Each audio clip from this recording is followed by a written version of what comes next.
What's good, YouTube? It's the AlgoBox Gamer back in the markets on this trader funding journey. Take a look at this risk disclosure and let's get to it. And here we are on my first trade, and right away we can see that I'm really behind on this entry, and this is because I had just gotten back to my desk and I was still working on getting all of my chart drawings right when this came in, and right away I started hesitating and thinking about how far back I had to move my stop.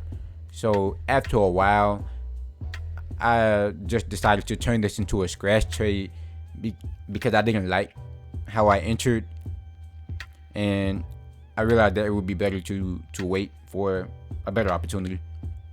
Target filled. Enigma short on the E3. Which just so happened to come up immediately after in the form of double Enigma. So now I finally got all of my chart markings and drawings and everything. Enigma long on the E3. By this time, the speed was so slow that I was distracted daydreaming, waiting around for another signal because the last one was half an hour ago. Otherwise, I would have noticed that the wait for it indicator was reading do not trade. So I did get back in when it changed to okay to trade short, hoping to catch the top of a pullback.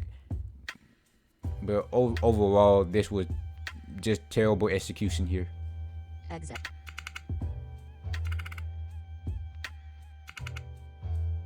Now this was a great trade opportunity. The only reason I fumbled with this was, one, I was checking the wait for it indicator to make sure I was on the right side of the trade after the signal came in, when I should have already been paying attention to it beforehand. And two was that I was fumbling around with my hotkeys trying to make sure I pressed the right key. These are both things that I will be practicing in playback. Also, another thing was how my first entry, I moved those stop back like 20 ticks or something, and that's a complete no-no. Really, even though I was that far behind, I think considering how far back that was, I should have just left my stops where they are, because I don't want to have a 40 to 50 tick stop. Enigma long on the NQ3. And for trade 4, this was pretty cut and dry here.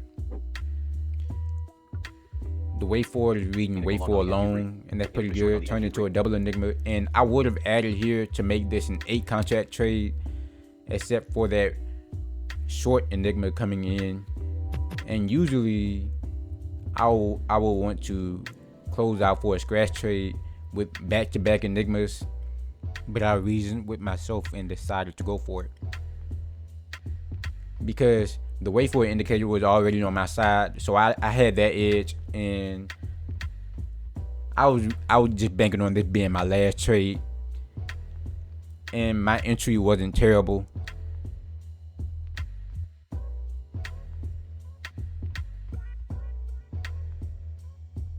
Target filled. Target filled. Target filled. Target filled. Cha-ching.